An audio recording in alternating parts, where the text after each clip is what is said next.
All right. Welcome back to Roguetech. Welcome back to your first playthrough. And for some reason, my mic was not functional for about 15 minutes. So, whoop, whoop, whoop, whoop, whoop. All right. So, we have all of our primary mechs as well as vehicles ready to drop. Yeah, I'm just... Okay, I haven't advanced time any because we're about to drop on a 1.5 skull. Yes, I had addressed... you know what, I'm not even going to go fully into... yes, it is viable if you're not going to buy anything from the shop, if you're not going to hire any, expensive Mechwarriors, if you're just going to wait and then start playing the game, you can go through, armor up, drop jump jets, drop whatever to get more whatever for armor. Or you can just play well enough that you don't need the extra armor on a 1.5 or lower mission. Just saying. Now then, and before I get completely wrecked on this mission. Ha ha ha, I remembered to make the joke. Ha ha ha. Okay, moving on. So, barracks, everyone's up and ready. Everyone, I did go through and skill up, I think, like Tactics 3 on a couple people. In any case, we have everyone ready. And since we have 8 people plus our commander, that means we have 9 total drops that we can make before we need to wait for fatigue to wear off. And we have 4 mechs and 2 vehicles. So we could either drop 6 on one mission and 3 on another, or we could drop 5 on one mission and 4 on the other. Although, again, dropping on a vehicle only has 2 days of recovery if you have 4 guts. So, we could potentially drop Tainted Loki in a vehicle again, and then drop him again with the BT. I didn't even address that yet in this recording, now that the mic's working. Yeah, so... so, we have these 4 1.5 skull missions available.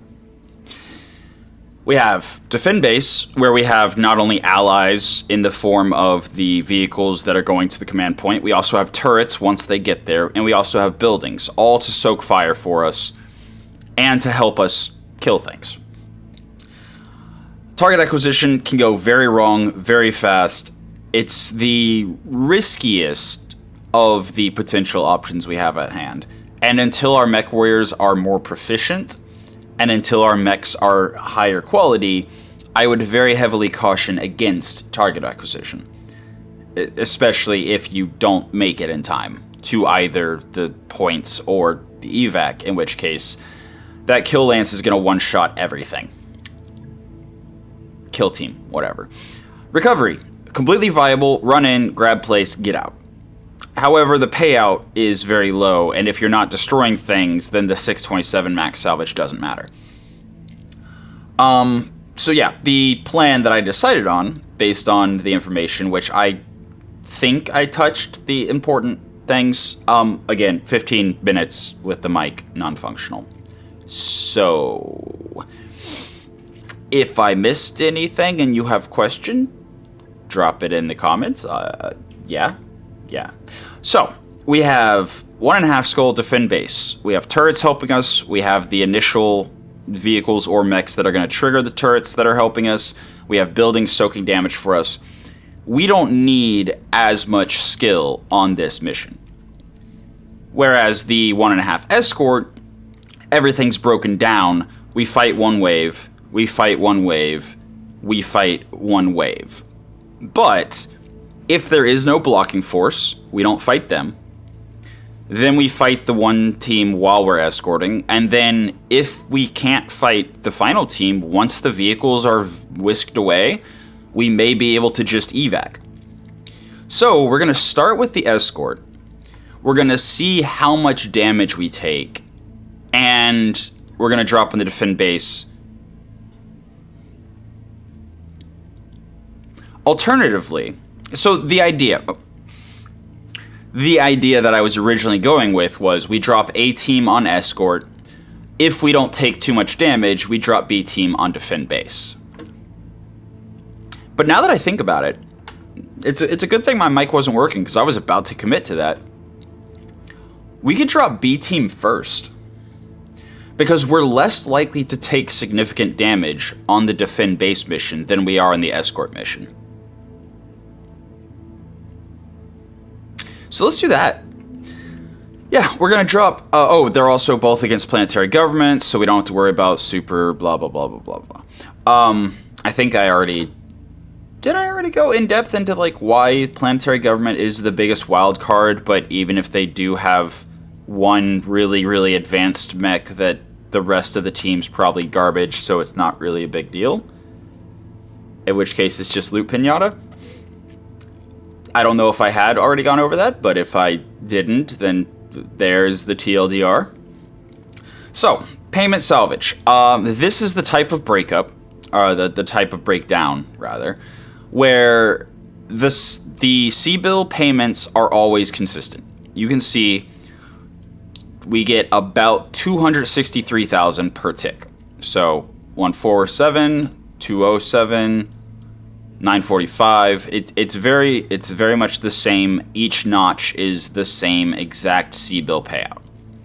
Meanwhile, the salvage is going 627, 521, 315, 2903. So what that means is you're paying the exact same amount for the 2 priority picks and 6 random here that you are for the 1 priority pick. It's actually 1 priority pick and 5 random, and the previous one's actually 2 priority picks. Yeah, so the number in the front is your priority picks. The number after is total. So, this is not 2 priority picks and 6 random. This is 2 priority picks and 4 random, for a total of 6. So we get 6 additional salvage, 2 of which we get to pick. And we only pay the 200, we'll just say 265. So we get 265,000 C-bills reduced, and we get 2 priority picks, and then 4 random. Here we get 1 priority pick and 5 random, in exchange for the same, roughly 265,000. But here, we again get 2 priority picks, and what is that, 4 random? 15 goes up to this, yeah.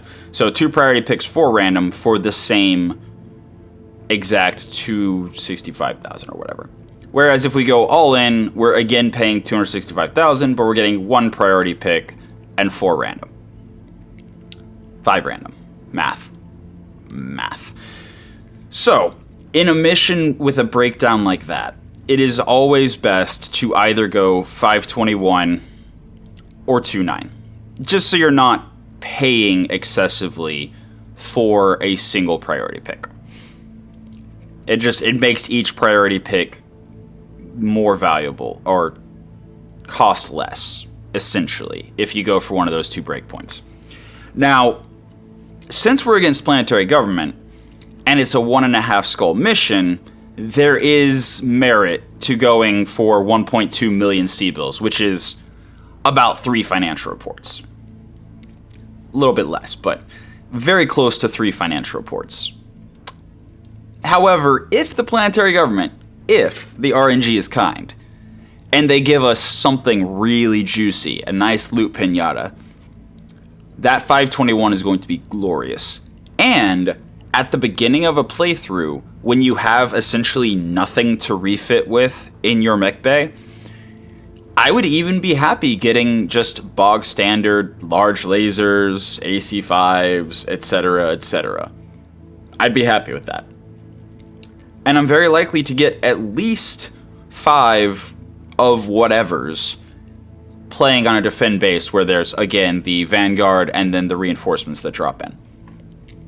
So, we're going to do exactly that. And we're going to drop in with our B team, which, yeah, Hellion was on the stealth. Hellion did pretty well on the stealth. We're going to keep Hellion on the stealth. And actually, this is a good point to muse of whether or not Also, here's the other tank slot. Again, working on the assumption that the tankers, if they don't die, if they do die, we can just hire more meat and drop them on the next mission. If they don't die, then excellent. They should only have 2 fatigue, which should allow us to drop on the escort as well before the financial report with them. Which means then it's just a matter of who do we bring as our primary team. I want to save Rusalka definitely with the cautious and jinxed for the escort mission where we're going to be soaking a lot more fire. Literally any unit I put Rusalka in is going to take less damage.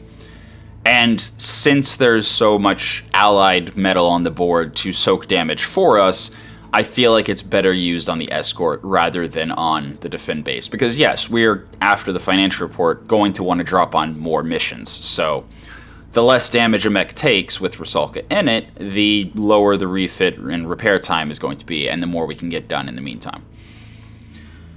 Likewise, Sarge with Disgraced is, again, very nice for defense, because the 1 ECM shield is just quite helpful.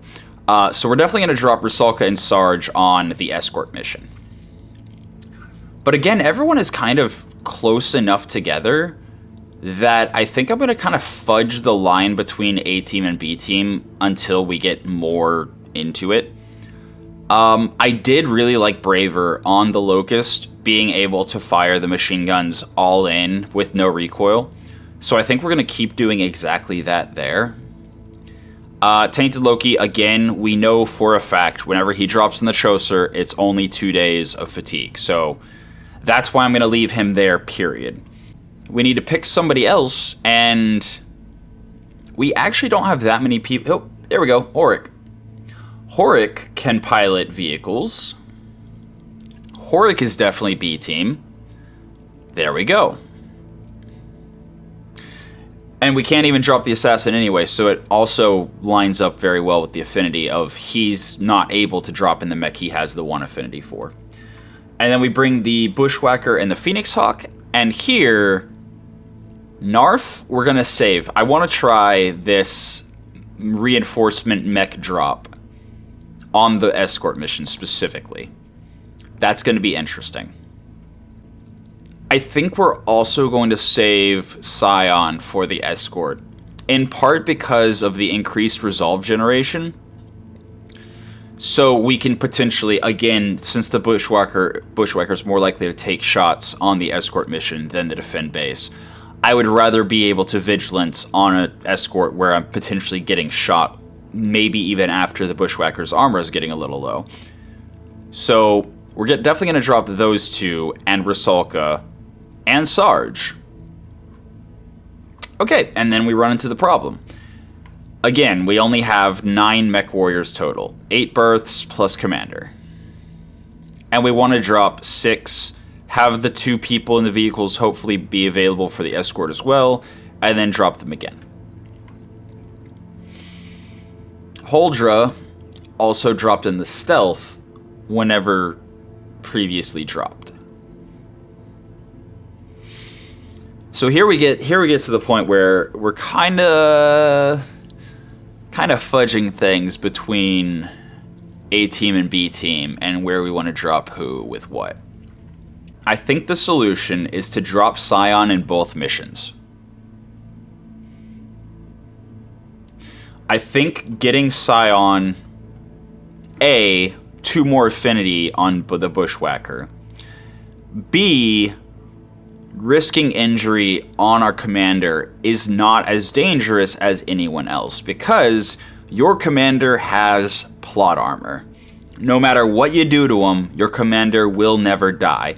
Be in the med bay for in excess of 200 days? Yeah, that can happen. But they will never actually die.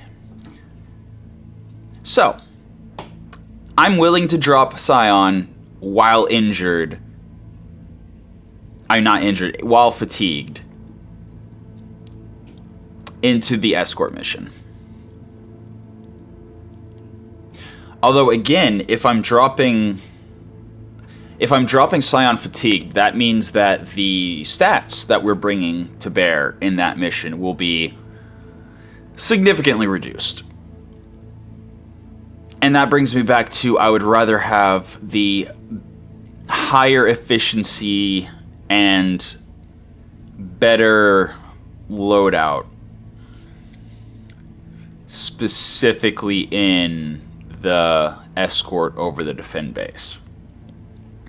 Now, yes, it is entirely viable, completely viable, that we just, like, drop the Locust or just drop the Mockingbird or whatever, and just bring 5 units instead of 6. Especially on the defend base, because the defend base, again, we have a lot of allies. We don't need to, like, bring our full force to bear, really. You know what? I think we're just gonna go for it. Whatever. Let's just go. Let's just go. We'll deal with the fallout of our decisions as needed. Yeah. Alright, I have coffee and have recovered from the mic kerfuffle. So, as usual, let's look at the situation at hand before we choose where and how to drop. Alright, the Vanguard has high ground. Okay. So. Yeah, we have point defenses. We have a friendly convoy that has to pass the Vanguard. That's less than ideal, especially if on a 1.5 skull mission, our allies that have to reach the point may be slow and / or lightly armored. So we might not end up getting the turrets after all if we don't get the Vanguard's attention very quickly, especially since they have high ground. We will actually look at the allied vehicles once we drop. And that will dictate a lot of what we have going on. So this map, let's start with that. We'll start with the most basic and step up from there. So, we have this base in the center of the map. There is a tall building that can be shot from just about anywhere, and a secondary, somewhat tall building that can be shot from most places. And as you can see in the objective there, we cannot lose 2 buildings. And this is one of the more difficult defend bases because of that. Now, there are 6 buildings for them to split their fire between, and the AI is, on occasion, quite stupid. So that might not be a problem. But we do have to keep in mind, no matter where the enemies are firing from, they will likely always be able to target those 2 buildings. And if we lose both of them, we're done. Now then, on the turret front, you can see we have 1 turret post here, 1 over here, 1 up on the high ground here, and then the last one is, where is it? Oh, right, on the building here. So, the turrets are largely focused on this flank over here. And this is one of the potential spots, well, actually, technically 2 of the potential spots where reinforcements could drop. They could drop over here on this high ground. They could drop over here on this high ground. They can also drop over here, in which case the turrets can kind of still engage them effectively. They can also drop over here, where only really one of the direct fire turrets would be able to engage them with the high ground turret up here. They can also drop in this valley, they can also drop on this ridge, and they can also drop in this valley or on this ridge. Usually, most of the time, if the Vanguard drops in a spot, the reinforcements usually don't drop very close by. Sometimes they do, very rarely, but most of the time, whenever you see the Vanguard is over here on this high ground, that means the reinforcements are likely not going to drop in the valley here or on this high ground behind them. They can, but usually don't. So, what that means is we're going to need to engage these targets on the high ground, then book it probably to the other side of the base one way or the other. And looking at the terrain, you can see this high ground that the Vanguard's on, not super passable. There are not a whole lot of paths up there. Which means if we're engaging them in short range, we're going to struggle to respawn to wherever the reinforcements drop. And if you'll recall, our mechs don't exactly have the longest range capabilities. So, with that in mind, I'm actually thinking of dropping on the high ground across from them. Now, this side, high ground across from them, again, is only really going to be able to respond to the things that the turrets are able to quickly and effectively deal with on their own, potentially. Whereas dropping on the high ground across from them over here, again, will give us line of sight and, you know, let us shoot at them.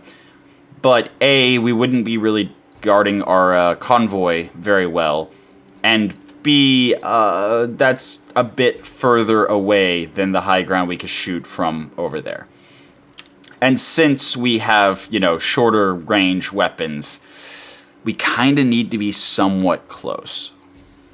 Now, we could look out, and we could have a vanguard of nothing but VTOLs and just have them fly right down into the valley where we can shoot them from either side. But the primary consideration here, not knowing what we're against, not knowing what vehicles we're escorting, I think the primary consideration is getting the turrets online. And to that end, I would very much like to draw fire away from our allies. And we are fairly quick. Most of our mechs can kind of make the sprint a little bit. And worst case scenario if we drop across over here, is the mechs and vehicles that drop as reinforcements drop across the base. In which case, we have to book it across the entire map. But, I mean, that's the same worst case if we drop over here and all the reinforcements drop on the ridgeline over here. We would still need to book it across the map. Again, this is one of those maps where it's definitely much more beneficial to have long-range capabilities, especially like indirect fire, so that you can engage enemies from anywhere. But, as it is, I think we're going to rely on the likelihood of the vanguard being on one side and the enemies dropping on the other side to not worry about this ravine and not worry about this high ground here, hopefully. And we are going to prioritize getting those turrets online. Now, there is no other cover over here for us to move into aside from the low ground or this over here. So I think what I'm going to do is I'm going to drop... Actually, hold on. Remembering the loadouts...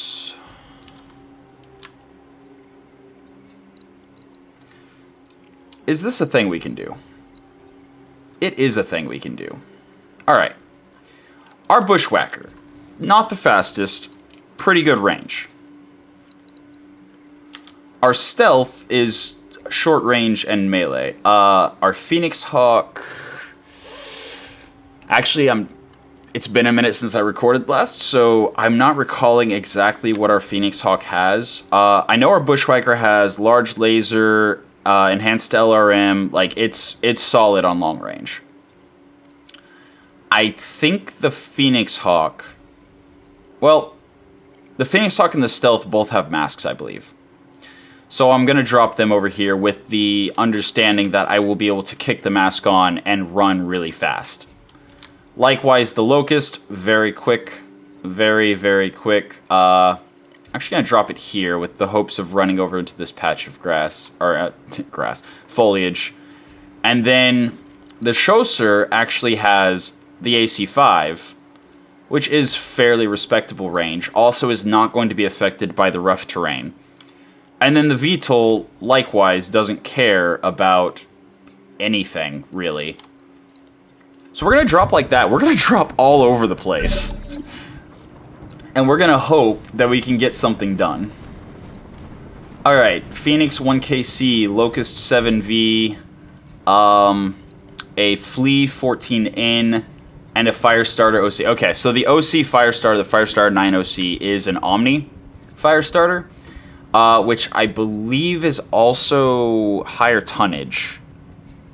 If memory serves, it's 45 tons instead of 35. Okay, Phoenix 1KC spawned with 2 missiles broken. Actually, wait, I haven't confirmed that yet. I need to pay attention to that, because if I remember correctly, on turn 1, on the reposition round, weapons sometimes show broken when they're just not able to be fired. Or maybe they are broken. I haven't confirmed or, you know, what's the word for not confirmed?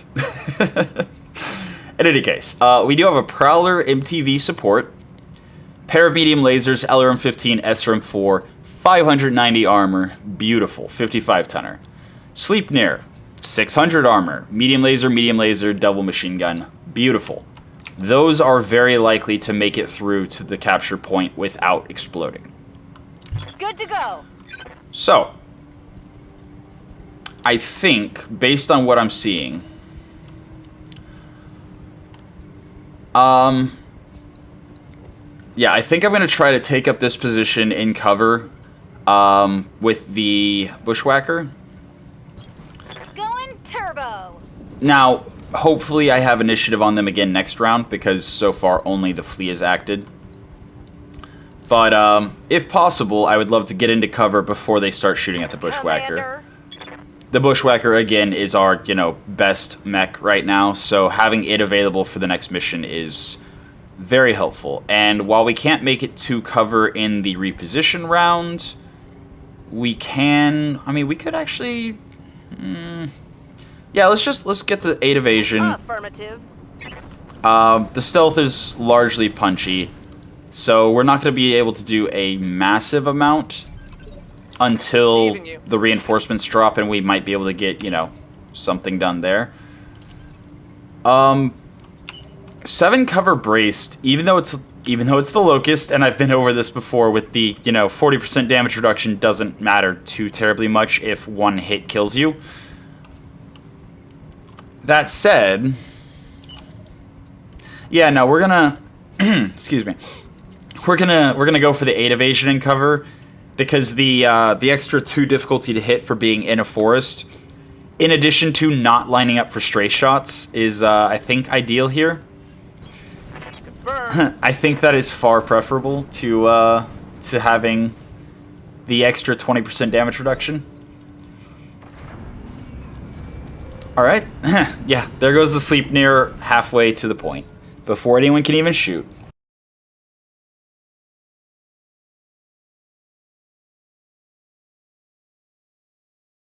Yeah, honestly, I think the fact that we have the reposition round now means that it's highly unlikely in any defend base that has mission or that has turrets. I think it's highly unlikely that you fail to activate the turrets. What can I do for you? All right, Mockingbird. We can only get 6.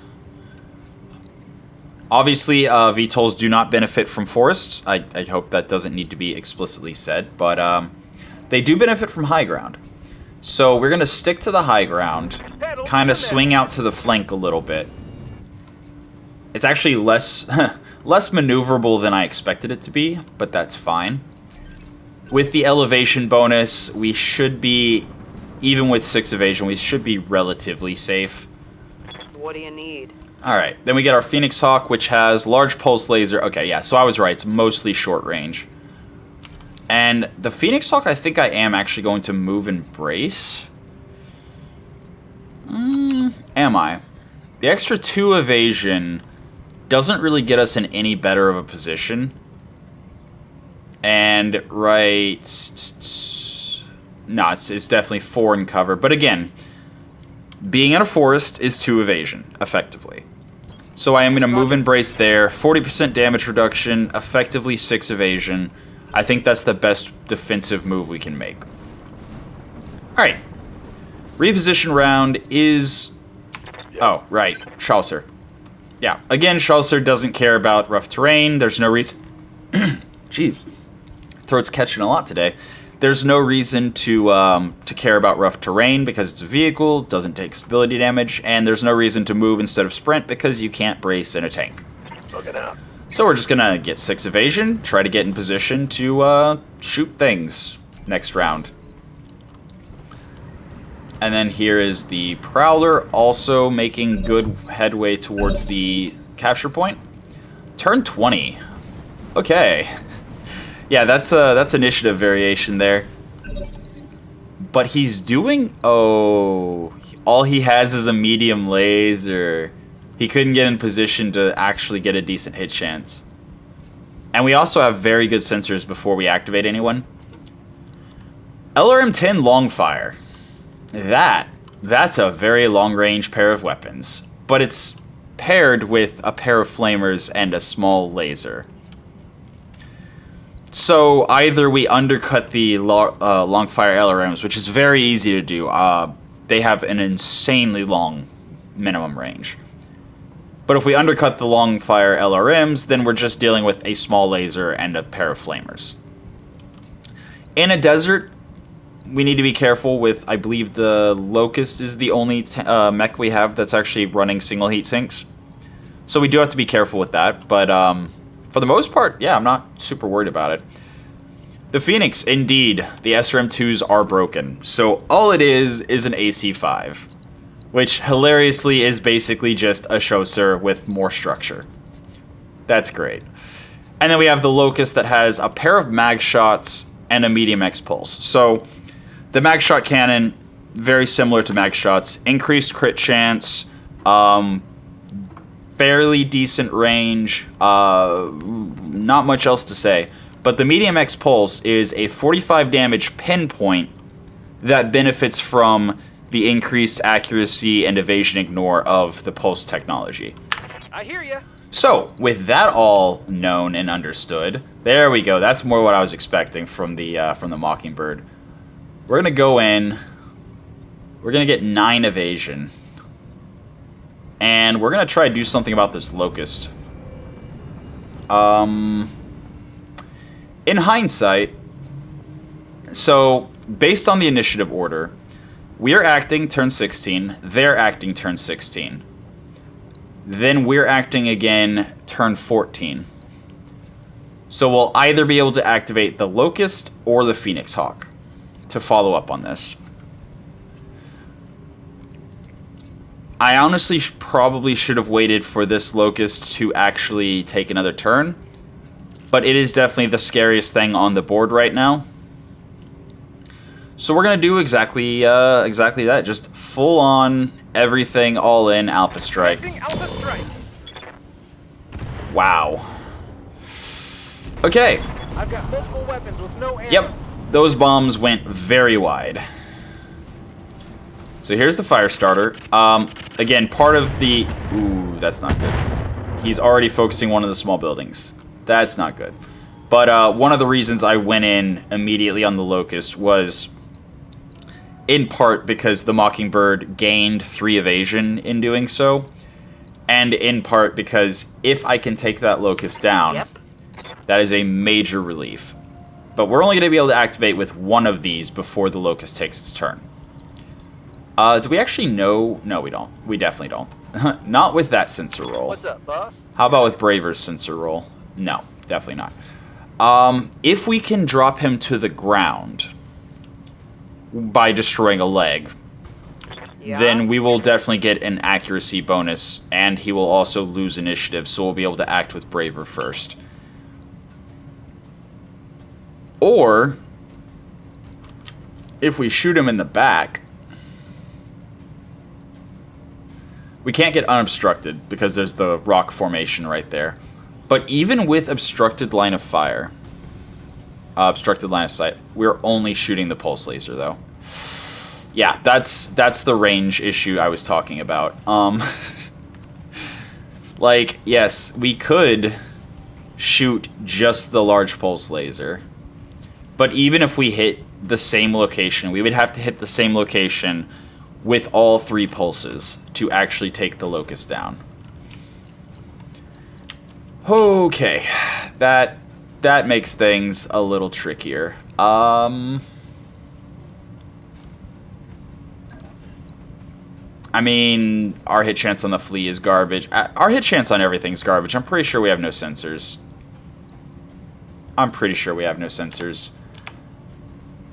Who do I want to activate? What do you need? I do have the mask, actually. If I activate the mask, I am committing to Sarge taking their turn right now. But honestly, Braver is not really in a position to do much of anything. Paramedium lasers and machine guns is not going to get to anything valuable. So I think I do kick the mask on to see if that maybe gives us a shot with a better range bracket, specifically on our little Locust friend there. And unfortunately, the Firestarter is blocking the Locust in its entirety. Yeah, there's no angle we can get on the Locust other than the back strikes from too far away. Alright. Well, that settles that then.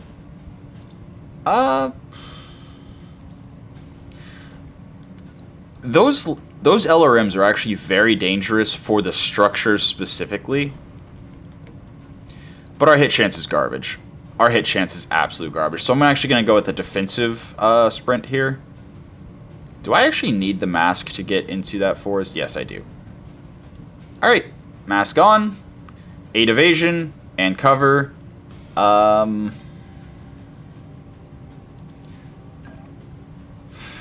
mean, we're never going to hit that. We're unlikely to hit that. But might as well shoot something. So, yeah. Got it. No Might as well shoot something. Yeah, our range increments, the specific ranges of our weapons are not ideal. Alright. That's all we can really do. Oh, also the AMS. There was a comment. You don't need to ever worry about turning AMS off. I missed? I'll try to remember to mention that next time we act with the Phoenix. Actually, wait. Bushwhacker has AMS. I'll talk about AMS then. So, Locust is running up there. Missing. Beautiful. Beautiful. Shooting at the stealth. Completely missing. Lovely. Absolutely lovely. Although, unfortunately, instead of the 4 evasion and mineral field, which is effectively 7 evasion, it now has 8. Need something, Chief? So that's not, you know, great. But we are able to shoot it in the side with everything with Braver. That's pretty cool. I think I'm okay with that. It is a Locust. It does only have 7 evasion, and it is in a lower ground position than I would like. But with the armor already stripped off the leg, we are potentially going to be able to get crits on the leg actuators, and if sprinting with leg actuators busted, maybe the Locust falls down. So I am going to kick the machine guns all in. No crits, but structure is exposed, so. In hindsight, I should have probably gone with the stealth first.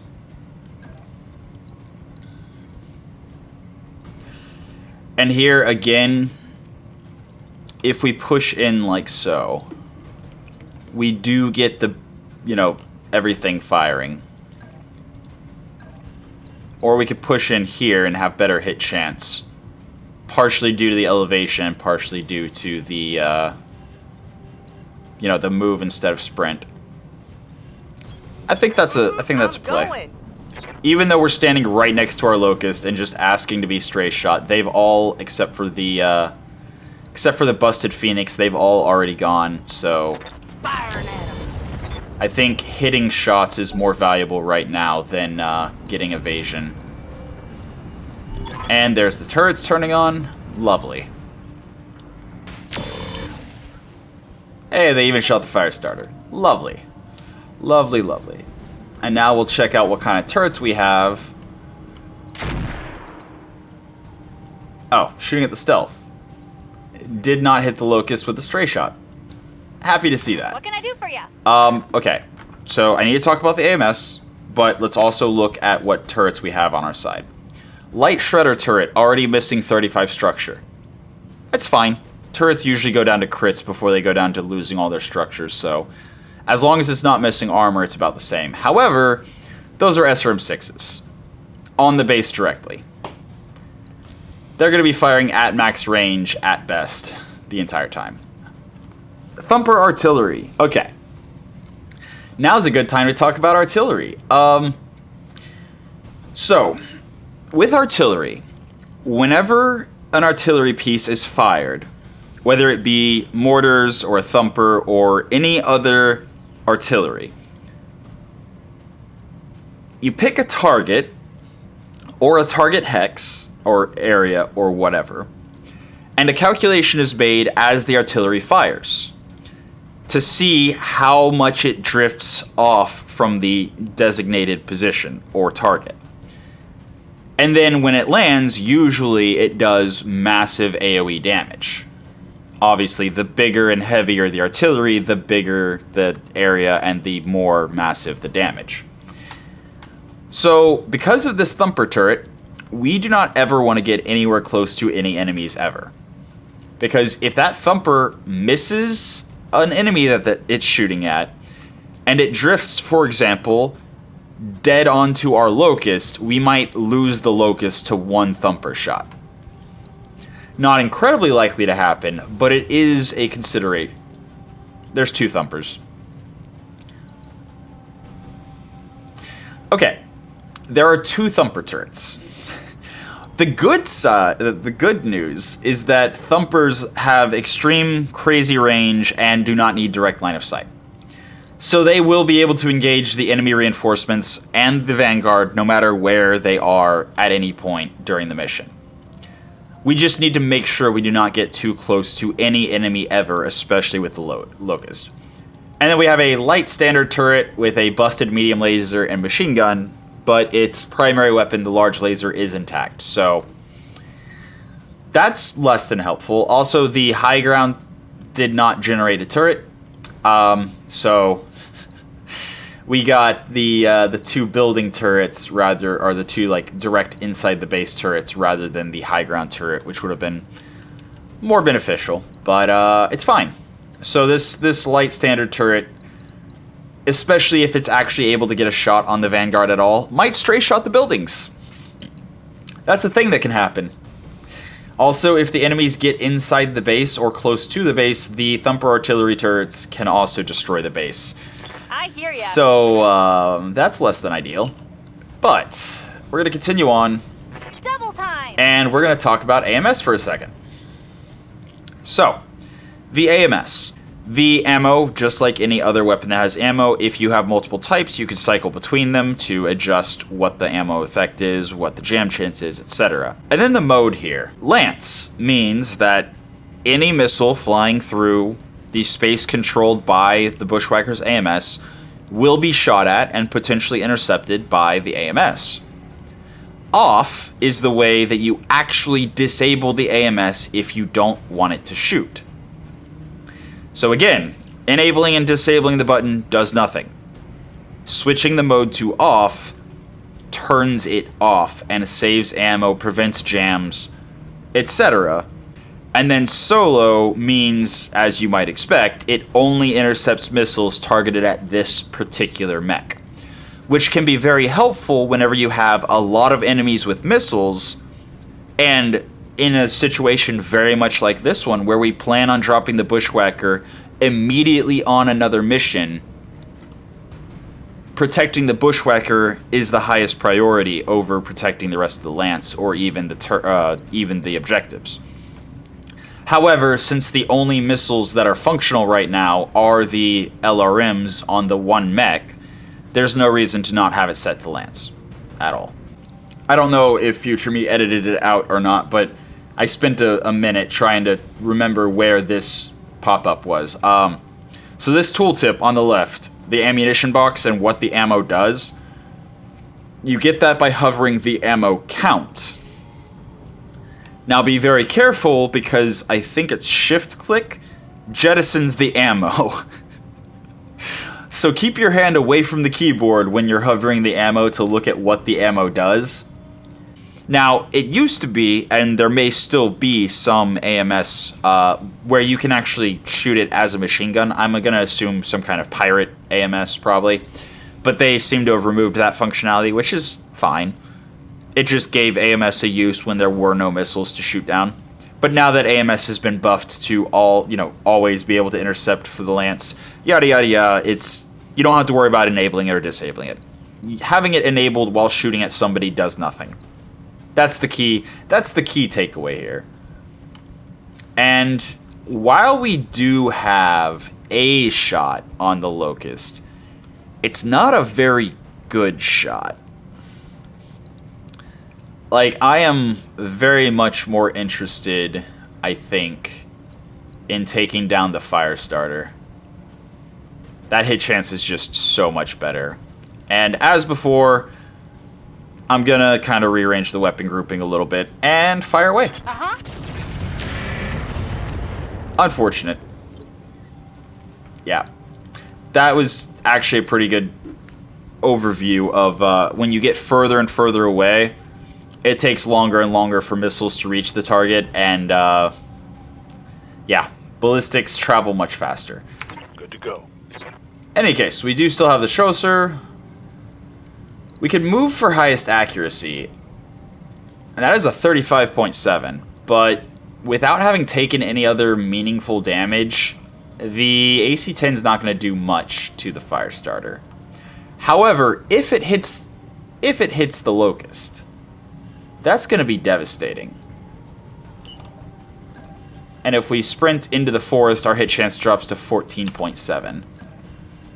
So I think we are actually going to take the extra 5% hit chance in exchange for losing 20% damage reduction and 3 difficulty to hit the Chasseur. In part because it has enough, I think it has enough armor to be able to successfully soak an Alpha Strike from every single enemy. Firing on target. And unfortunately, we still missed. I repeat, negative. Ah, yes. Early game missions are very much RNG centric. Okay, so we had the SRM firing at extreme range and missing. And we had the Prowler firing indirectly and missing. Right. Artillery doesn't need to hit to do massive stability damage. We need to save our shots until the artillery knocks people unsteady. Period. If we're gonna shoot, especially at the Firestarter, well, they're already unsteady now, so it doesn't really matter anymore. So, turning our mask off, we are definitely acting right now, and we are looking for that exact spot. Maybe. Actually, this is only 1 less evasion and a much better hit chance. We're going to do that. Our goal here is literally just to take down this Locust before the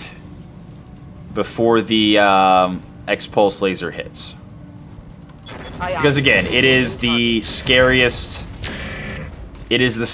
weapon on the board. Also, it's running double heat sinks. I would be very interested in a double heatsink kit. And all I need to get it and the X-Pulse laser is to just blow up the other leg. Also, we can get a backstrike on the flea that's already damaged from the back. Yeah. Oh, and 10 evasion. Beautiful. Going turbo. Of course, then again, this is going to be the best shot we have on the Locust because it's negating all of the range advantage, or all of the height advantage. Yeah, let's do that. Okay, it's fine. And questionable. The Firestarter is jumping, so instead of dropping any of its stability damage, yeah, okay. So if either of the thumpers shoot at the fire starter, it's gonna get knocked I'm down. listening. Basically. Period. There is there is nothing else to say about that, I don't think. Although the VTOL was the only thing that could get into the flea's back. But it's just a medium laser, so I'm really not in any rush to kill the flea. And here we have an SRM-6 and a Streak 2, which are both splashy. So if I were to do this, to shoot at the Locust, I would really only want to shoot the... Yeah, I would only want to shoot the medium lasers. Maybe if I kick on the mask. Let's the other benefit, which I thought and didn't say out loud yet, was kicking on the mask and pivoting around to this side, or even if without the mask, just pivoting around to this side helps us get into a better position to try to intercept reinforcements when, like, as soon as they drop. But I cannot get an angle on the fire starter, so I guess I'll shoot at I guess I'll shoot at the Phoenix. Not really a whole lot of other choice. I already kicked the mask on, so yeah, that's a thing that I did that I now have to live with. I have to take this turn right now, and if I want unobstructed line of sight, I need to not be in the forest, which is fine. I'm not super worried about a single AC-10, which is the only thing the enemy has left on on the Phoenix that's not just on the ground waiting to be destroyed. If I fail to take the other leg, then maybe that was a mistake.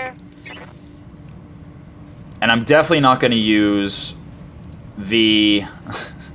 I might as well kick it to the rear. Whatever. But I'm not going to use the Bushwhacker to try to take the leg, because basically all of the weapons I have would do way more harm than good. Moving out. However, oh yeah, the artillery hasn't gone yet. Oh well. Delivery. Not gonna lie, mistakes were made, but he is now on the ground. He is now on the ground. And he's bleeding out, actually. Hold on. A Omni Firestarter would be very interesting to pick up this early on. In part because Omni-Mechs, while they tend to be more expensive to build and refit and repair, they are usually a bit quicker to build, refit, and repair. Especially, weapon placement, because, yeah, Omnipods are literally designed to have plug-and-play weapon systems. And this is the perfect shot with our Locust to try to take the other leg with our 2 medium lasers. Machine gun can't fire, turning it off just in case anyway. We did not hit leg. That's less than an ideal. So our last activation here is Tainted Loki. If I stand and shoot, I have a 42% chance to do 60 damage, which blows up the leg and blows up the side torso completely. With another 12 damage going center. However, if I don't kill this thing, there's a chance the turrets do.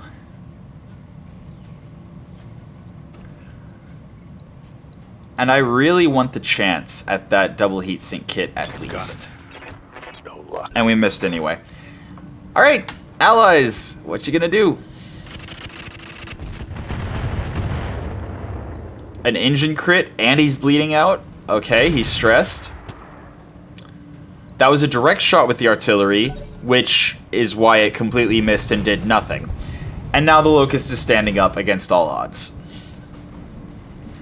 He can't move very much, but he does still have scary weapons. That said, he has his right leg facing towards our units on that flank. So if Don't destroy my loot. Okay, that's amazing. All right, so 4 out of our 5 picks are going to be that Omni Firestarter. Absolutely. And that means I get to talk about building mechs. Oh wow, I'm already past an hour. All right. So the reinforcements are about to drop after this round. I'll have plenty to talk about when the reinforcements drop. I will finish by discussing the salvage situation, because I have already touched on that quite a bit. So the primary goal of taking the Locust Leg was so that we could take the double heat sink kit, some double heat sinks, the mag shot maybe, the X-Pulse laser, but with that Omni Firestarter on the ground, that's 4 out of our 5 picks gone. So at this point, not knowing what the reinforcements that might drop are, it's kind of tempting to just obliterate the Locust to make sure that we don't get... You know what? Then again, I would be very happy with an X-Pulse laser and a double heatsink kit or a double heatsink kit as random salvage, so I will still try to take its leg down. And hopefully... Actually, can I get an angle from off this direction? Actually, obstructed is fine. Because I actually don't want to do, like, full damage. Then again, I don't have... Okay, so offensive push, we'll touch on it later at some point. But I don't have enough to use it. Need 28 resolve. I only have 24. So I could not offensive push the leg even if I wanted to, which means I think my best bet is to probably try to take the Phoenix down. And by down, I mean to the ground, not necessarily destroyed. All right, full speed. Did I sprint? I sprinted. I didn't mean to sprint. I bumped over to sprint to see... okay, it's fine. It's fine. I can just live with it. I am actually going to bump the machine guns down because I don't really care about critting out the leg. And I don't know where its ammo is. I don't know where the AC5 is. So I'm just going to do a general low, low commitment shot.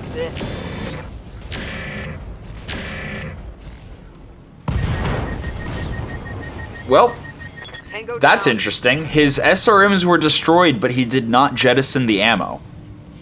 Yes, it does. Ammunition box can explode for 30 damage, 15 heat, and 7.5 stability per remaining shot. Okay. Glad I thought to check that before I, you know, spread lies and misinformation. Honestly, the Shoster is in no threat at all. I'm just going to take the shot. Taking the shot. I don't need to move when they can't reach me, and right now they can't reach me. Waiting for orders. You know what, honestly, Bushwhacker too. This is pretty much guaranteed to kill. Time to die. And then all that's left after we kill, yeah. Like I said, I wasn't super worried anymore about the salvage from that, so I could just destroy it, prevent any return fire, done deal. And yeah, this last flea, again, it's a single medium laser. I couldn't care less. But I'm going to wait to finish this flea off and deal with the reinforcements, address the reinforcements, positioning of the reinforcements, etc. tomorrow. For now, that's been your episode of Roguetech for the day. I hope you enjoyed it, and until next time, have a good one.